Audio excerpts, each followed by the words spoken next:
지금까지의 논지는 사도 바울이 인간은 왜 하나님과 떨어져 있는가, 그 떨어져 있었음에 대한 모습, 그리고 떨어져 있는 상태에서 계속해서 인간이 행하고 있었던 그 율법이 왜 우리를 사망으로 계속 인도하고 있었을까, 거기에 대한 것들이 많이 해명되고 있다면요, 이제 8장에서는 현 본질을 이해하고 본질과 하나 되는 삶이라는 게 무엇인가, 그리고 그걸 어떻게 살아간다라는 것인가, 그런 거에 대해서 이제 사도 바울이 다루고 있습니다. 그래서 8장까지는 한 절 계속 절식으로 좀 쫓아갈게요.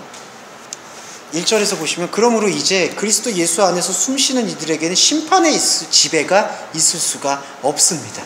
예, 이건 저희의 바울의 선포입니다. 이거는 저희가 그대로 받아들여도 무방하고요. 예. 네, 진짜 이건 아멘으로 받아들이셔야 돼요, 진짜. 예. 지금 왜냐하면 보람도 느끼셔야 돼요. 지금까지 로마서를 관통하면서 계속 지금 그 심판의 지배에 대해서 우리는 인식한 거예요. 그래서 해방되는 거예요. 이게 바로 그리스도 예수 안에서 숨쉬는 이들에겐 심판의 지배가 있을 수가 아예 없다라고 얘기하는 거예요. 그 생명의 자부심은 잃지 않으셨으면 좋겠습니다. 왜냐하면 이는 그리스도 예수 안에서 숨쉬는 영의 법이 죄와 사망의 법에서 나를 해방하였기 때문입니다. 법은 똑같았어요. 네, 맞습니다. 그러니까 법은 한 번도 변한 적이 없었어요. 근데 이제 그 법의 의미와 의지가 예수 그리스도의 말씀, 가르침, 그리고 그 가르침을 해석하고 깨우친 바울의 성령의 감동을 통해서 해방되는 거죠. 네, 그러니까 법은 똑같은 거였어요. 예, 그런 유념하시면 좋겠습니다. 그래서 여기서 보시면 3절에서 법은 육의 체계로 인한 강건하지 못한 상태를 극복하지 못했죠. 육의 체계가 갖고 있는 그 견고함. 하지만 하나님이 자기 자신의 아들을 죄, 그 자체인 육의 모양 안으로 파송하여 육의 체계 안에 있는 죄를 가두어 버렸다라고 표현을 했습니다. 이게 뭐냐면요, 이때 육은요, 이러한 육신을 얘기하는 게 아니라 마귀의 시간 안으로 들어왔다라는 걸 표현하세요. 예, 시간관으로 설명드리는 게 이게 제일 정확합니다. 하나님의 시간에 있었던, 그러니까 과거와 현재와 미래가 상관없었던 창조 시간 안에 있었던 하나님이 보내신 자, 하나님 그 자신인 아들이 인간의 시간이라고 표현되고 있는 마귀가 사로잡고 있었던 과거, 현재의 미래의 시간, 크로노스의 시간 안으로 들어왔어요. 근데 들어왔는데 그분은 이 크로노스의 시간에 묶여 있을 수가 없었던 것이에요. 왜냐하면은 이 크로노스 시간에서 뿌리를 둔 게 아니라 카이로스의 시간에서부터 크로노스로 내려온 분이기 때문에. 네, 그래서 여기 보시면 그 자체인 육의 모양 안에서 파송하여 육의 체계 안에 있는 죄를 가둬버렸어요. 네, 감금했다라고 표현을 합니다. 이게 바로 계시록에서 철장 권세로 다스렸다. 네, 그런 표현으로 같이 접목이 됩니다. 그래서 이는 육의 체계를 따르지 않고 오직 영에 따르는 우리들 안에서 법의 요구가 성취되게 하려 함입니다. 법은 뭘 요구를 할까라고 봤을 때 그게 계명인데요, 그 계명은 하나님을 아는 거예요. 아주 허무하지만 제일 중요한 거죠. 법의 요구는, 모든 법의 요구는, 율법의 요구는 바로 그것입니다. 그리고 영을 따르는 우리들은 바로 그 법의 요구의 성취에 그리스도를 통해서 성취가 되어지는 거죠. 그래서 보시면 5절에서 육의 체계를 추종하는 이들은 육의 체계에서 비롯된 가치 추종하죠. 영의 숨을 따르는 이들은 영의 가치를 추종하죠. 육의 체계를 쫓는 가치는 사망이지만 영의 가치는 생명과 평화입니다. 근데요, 이거는 또 하나 아시겠지만은 이분법적 구분이 아니에요. 이분법적 구분은요, 육은 육적인 것, 사람이 생각할 때 막 저거 너무 육적인 것 같아, 그런 가치를 쫓는 거야. 영을 쫓는 사람은 그런 가치를 멀리하는 거야. 그거는 사실 사람의 생각이에요. 육의 체계라는 거는 뭐냐면은 인간의 모습 안에서 모두 예속되어 있는 사망 상태의 행위들이에요. 그런데 그런 가치들이요, 이제 우리 안에서는 영의 가치가 들어왔잖아요. 그러면은 이렇게 육을 통해서 육만을 쫓아가고 있었던, 사망 상태에서 이루어지고 있는 일들만을 쫓고 있었던 가치에 대해서 이제 그 가치의 무의미함을 자각하기 시작한다는 거예요.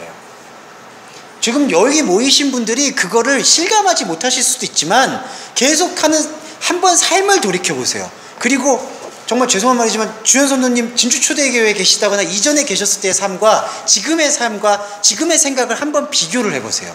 그럼 달라졌어요. 이게 바로 가치의 차이가 되는 겁니다. 그러니까 내가 뭐 어떤 옳은 가치, 생명 가치, 그런 결단적이고 거창한 가치를 얘기하는 게 아니라 내가 삶에서 느끼는 것, 내가 갖는 것, 그게 영의 체계를 말씀을 통해서 함께 하고자 하는 자들에게는요, 분명히 있어요. 보일 수도 있고 보이지도 않지만 그것을 계속 우리 안에서 긍정할 필요가 있습니다. 네, 그게 바로 영의 가치입니다. 그리고 7절은요, 육의 체계를 쫓는 가치는 하나님을 따르는 것 같지만 대적해요. 모습은 따르는 것 같은데 언제나 대적해 있는 모습입니다. 예, 그거는 왜 그러냐 하면요, 하나님의 법에 머무르고 그 법을 향유한다라고 얘기합니다. 그러니까 법을 느끼는 거예요. 이게 참 매력적이죠. 법을 느낀다는 거예요. 법을 즐기는 거예요. 근데 법을 즐길 수 있는 능력이 처음부터 결여된 거예요. 그러니까 법, 계명 생각할 때 즐긴다, 느낀다 이런 개념 자체가 아니라 지킨다, 받아들인다, 그러니까 지킨다, 성취한다 그런 개념으로 지금 이해를 하는 거예요. 네. 그렇기 때문에 그것을 향유할 수 있는 능력이 애초부터 결여되었기 때문에 육의 체계를 쫓는 가치는 하나님을 쫓는 것처럼 보이지만 여전히 대적하고 있는 거죠. 그리고 또 하나, 육의 체계 안에 있는 이들은 하나님께 기쁨을 느낄 수 있는 능력이 없어요. 근데 이 기쁨은 영적인 기쁨입니다. 예, 영적인 기쁨이 결여될 때 자꾸 우리한테는 감정적 기쁨을 이끌어내려는 노력들이 솟아나요. 이런 걸 이제 여러분들이 신앙생활 하실 때 이걸 이제 말씀 신앙이라고 표현하는데, 말씀 신앙을 시작하실 때 이제 가장 좀 힘든 부분일 수가 있어요. 그러니까 계속해서 말씀의 예배에 참여하고 말씀과 함께 하는데 뭔가 뜨거운 게 없어. 그러니까 뭔가 이게 뭐 강렬한 게 없는 것 같아. 뭐 같은 얘기를 하는 것 같고 뭔가 이게 느낌이 없다. 내 마음에 감동이 없다. 그런 거에 너무 미혹되시지 않았으면 좋겠어요. 예.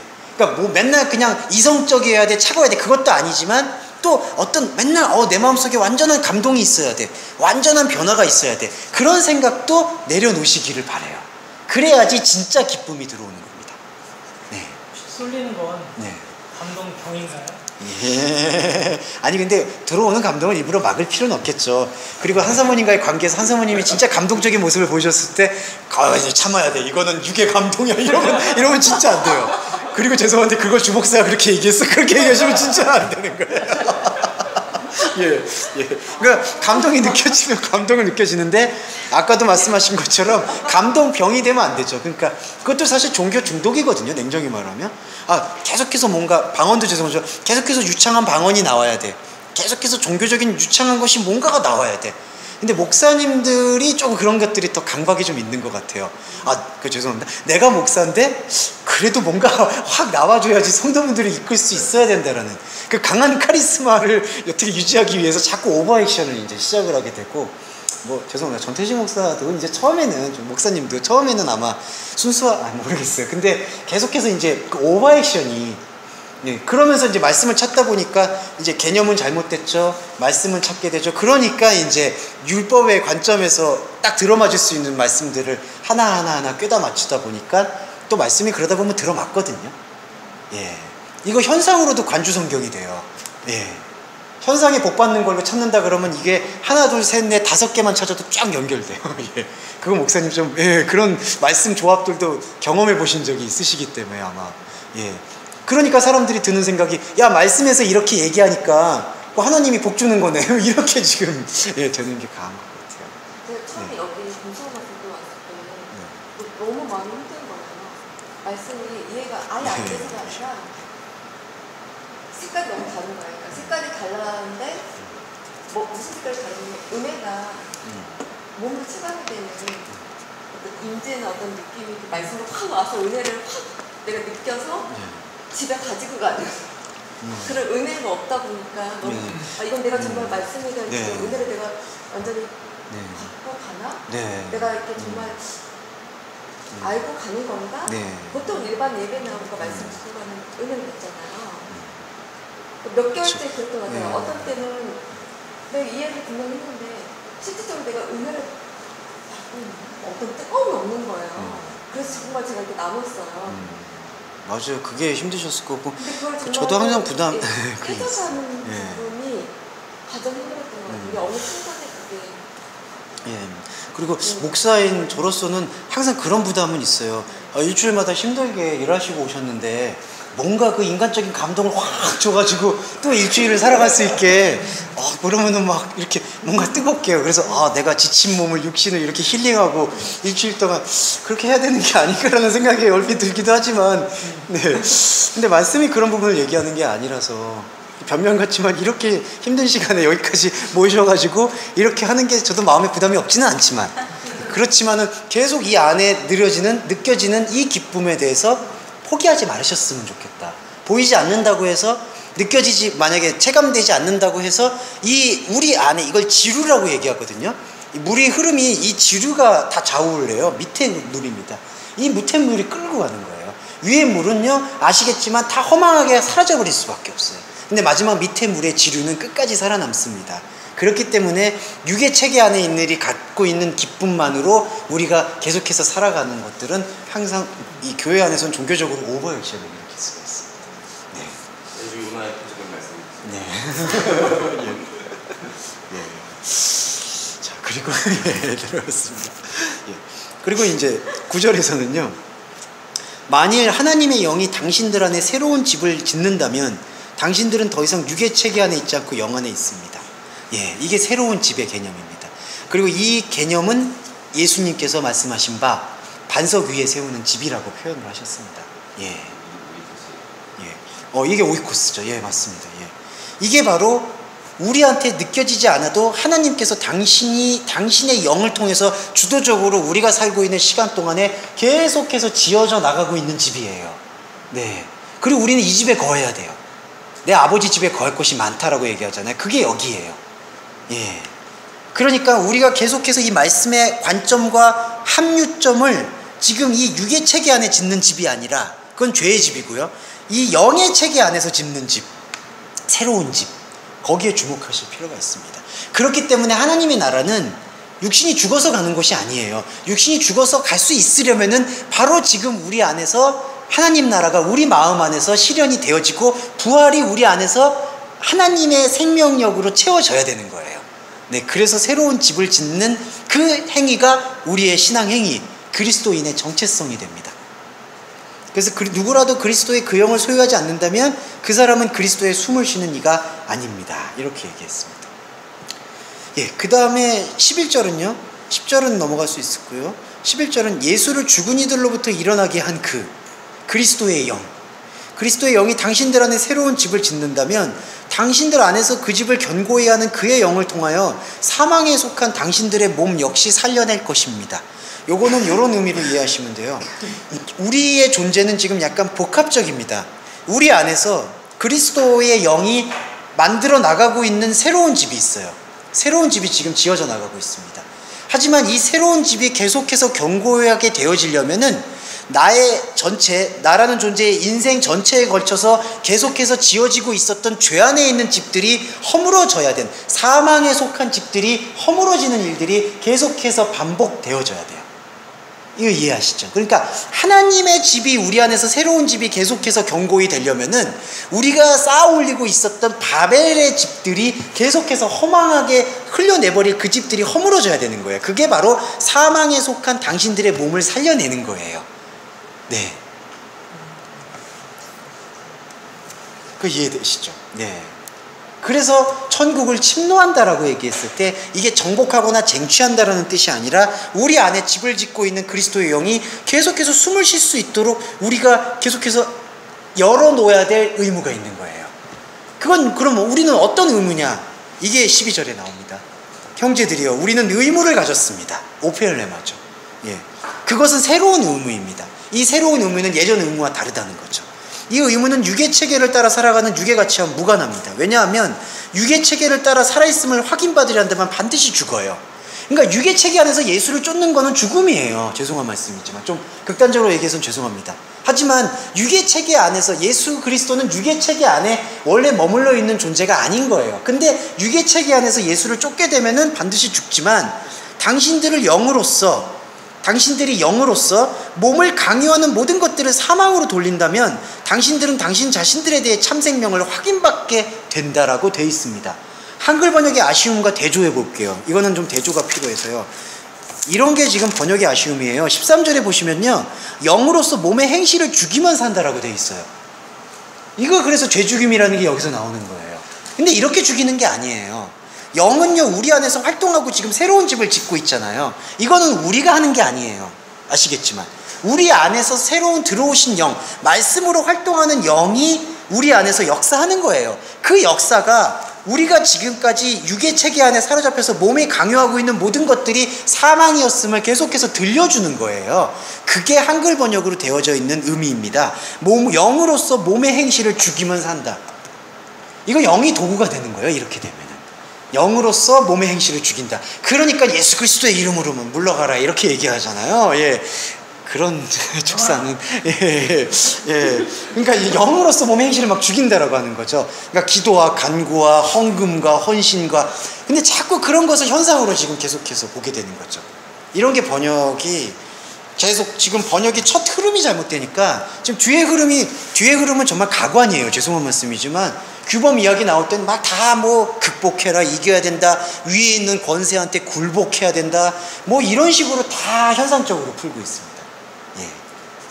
그래서 여기서 지금 영으로서 몸을 강요하는 모든 것들을 사망으로 돌린다면 당신 자신들에 대해서 참 생명을 확인받게 됩니다.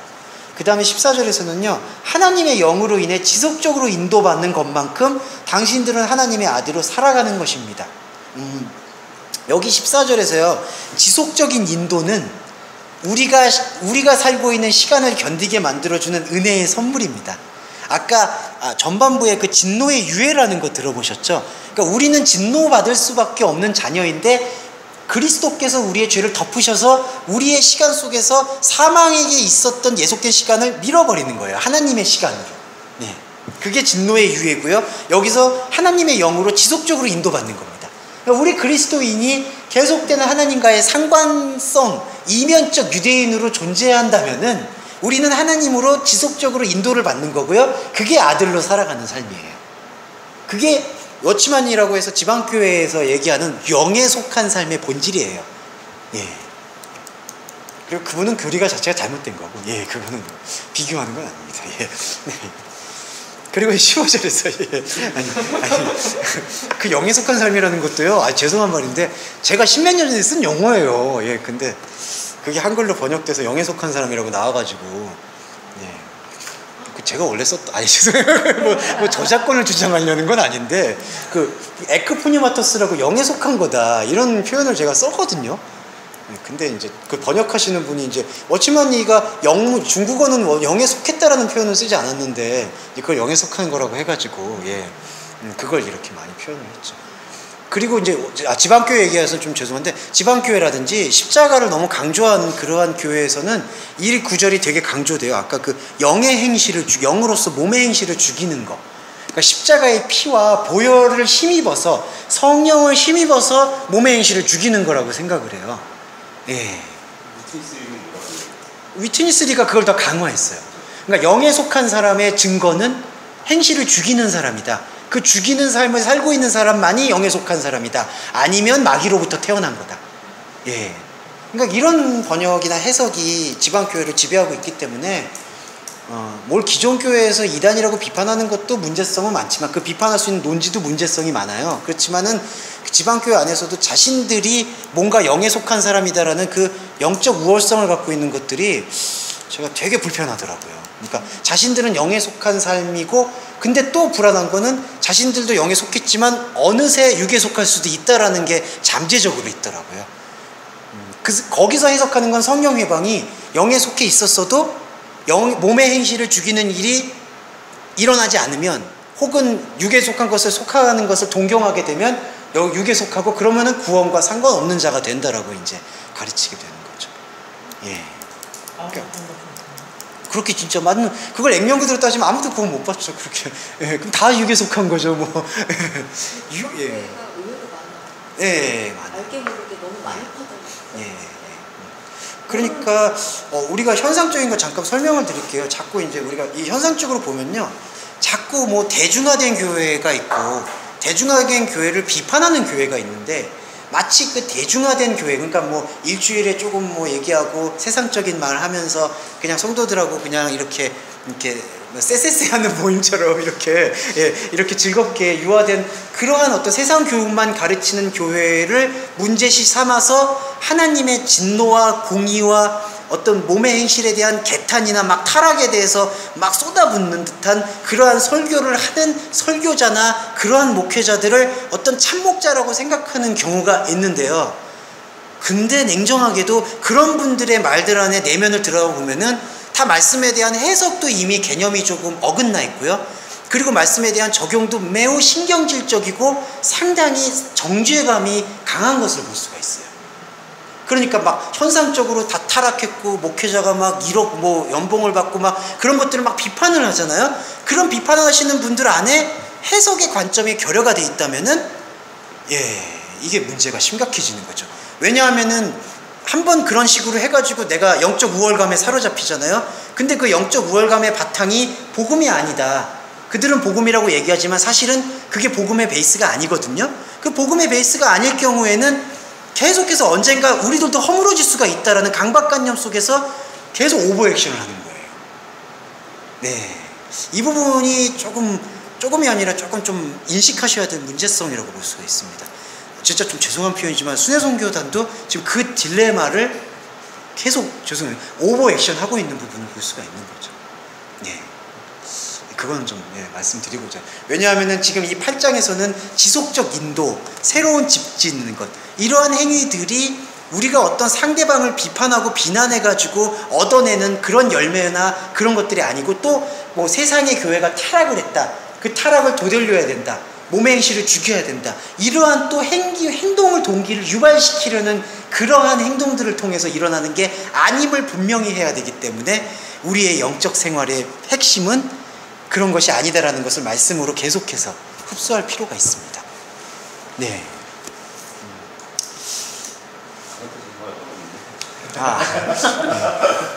예. 아니 왜냐하면은 그게 아주 선명하게 다가오잖아요. 저 정원재님도 사실은 되게 죄송합니다. 예전에 있었던 신앙생활에서 딱 그거 복음학교라든지 그거 들었을 때 강렬함이 있잖아요. 근데 강렬함은 저는 긍정적인데 그 강렬함이 어떤 이 복음의 베이스가 돼서는 안 된다는 거예요.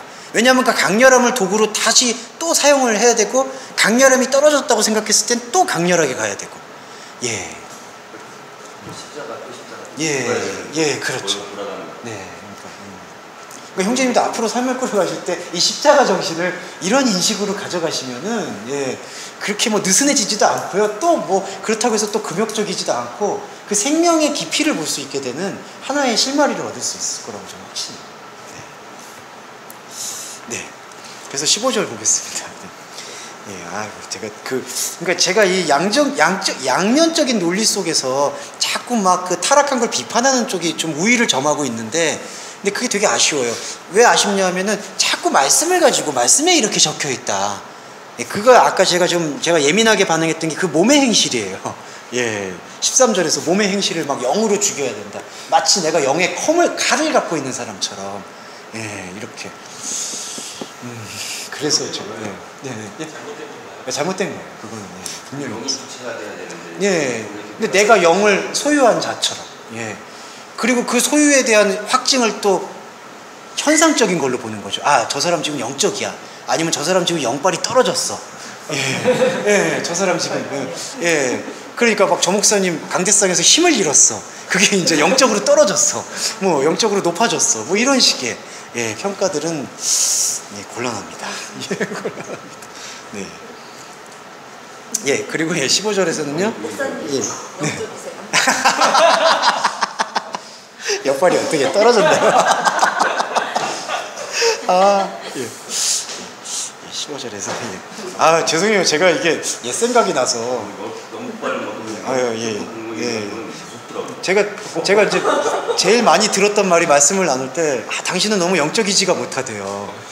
자꾸 이렇게 이성적으로, 제가 지금 이성으로 얘기하는 게 아니잖아요. 근데 자꾸 이렇게 이성적으로 얘기하니까 뭔가 이 감동이 안 온다고. 그래서 감동이 안 오는 거다.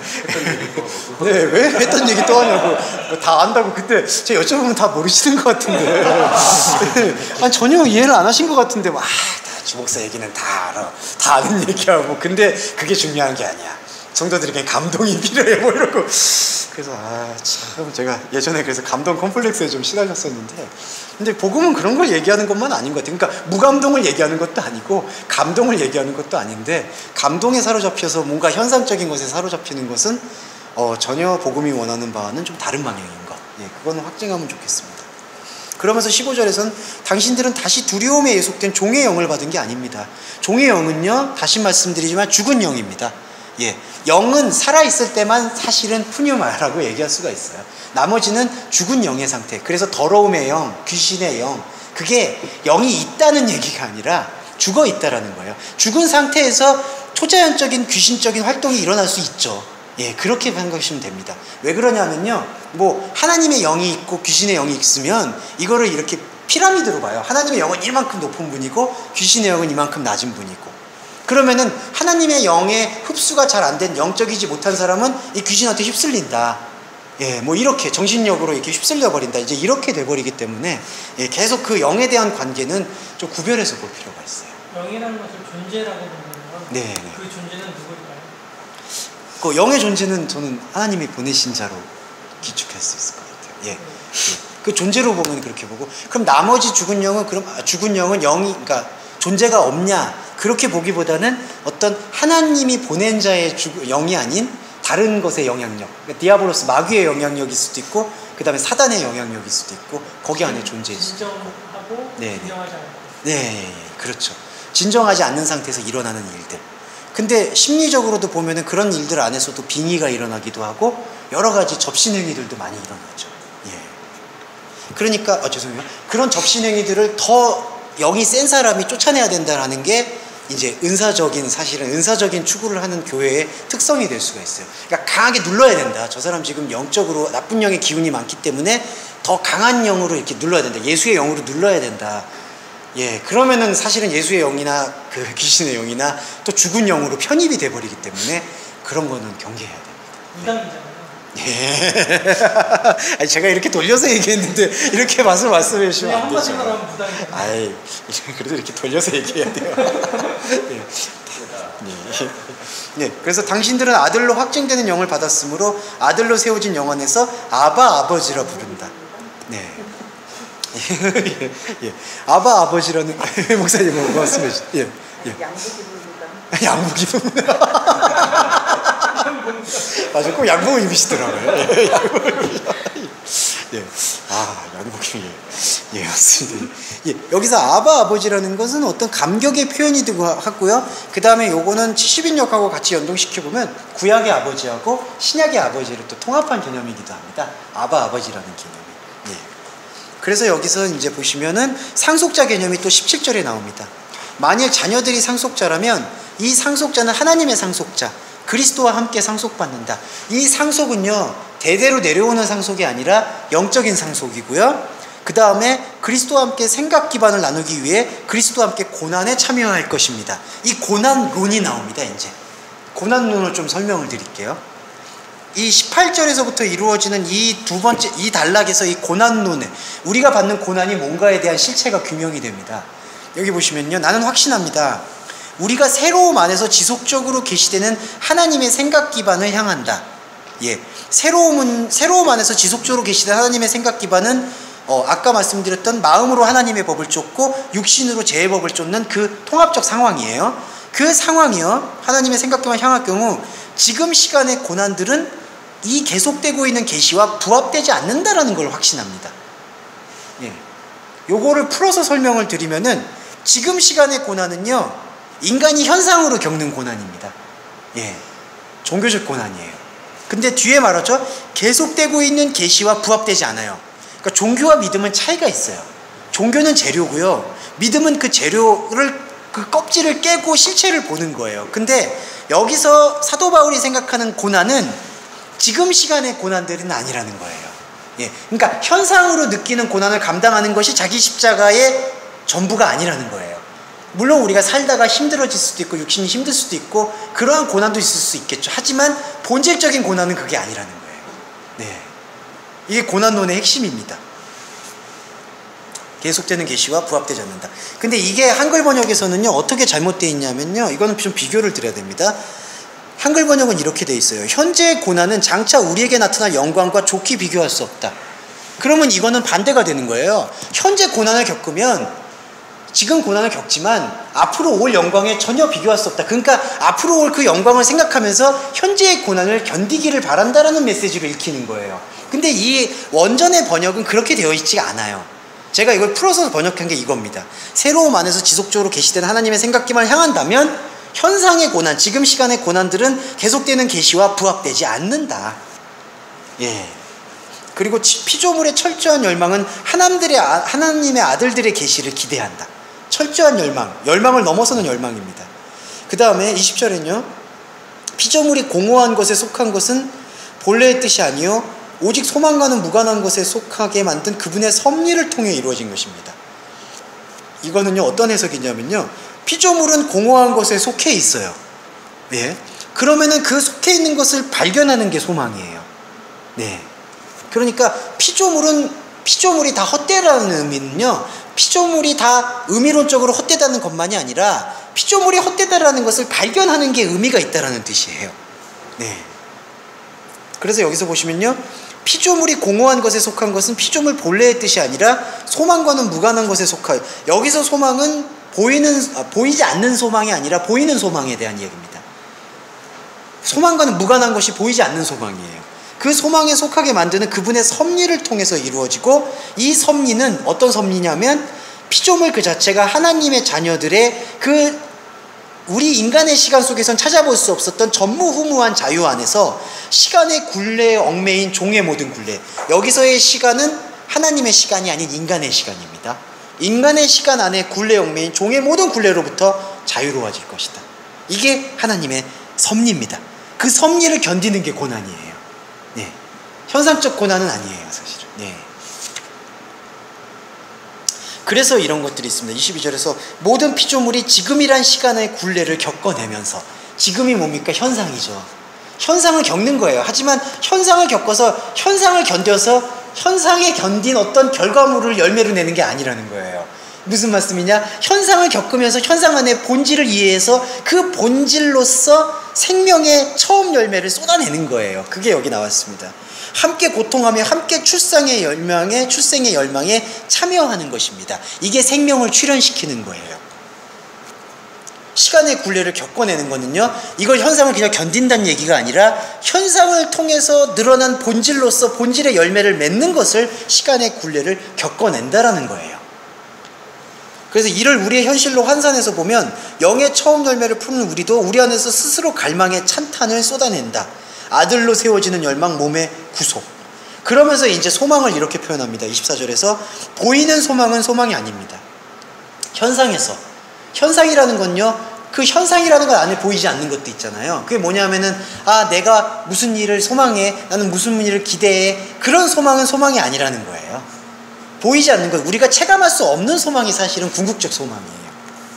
그래서 이미 드러나는 것에 대한 소망을 소망한다는 것은 모순입니다. 그러니까 사도 바울이 생각하는 소망은 보이지 않는 것이에요. 예. 왜 그럴까요? 보이는 것 안에서 사도 바울은 아무것도 하나님에게 다다를 수가 없음을 깨달았기 때문에, 예, 보이는 것 안에서 취합했던 모든 것들은 사망에 예속되었다는 것을 봤기 때문에 보이는 것은 이제 소망이 아니구나, 보이는 것의 목표를 추구하는 게 의미가 있는 게 아니구나라는 것을 보면서 보이지 않는 소망한다면 인내를 통해서 궁극을 열망한다라고 이렇게 표현을 하고 있습니다.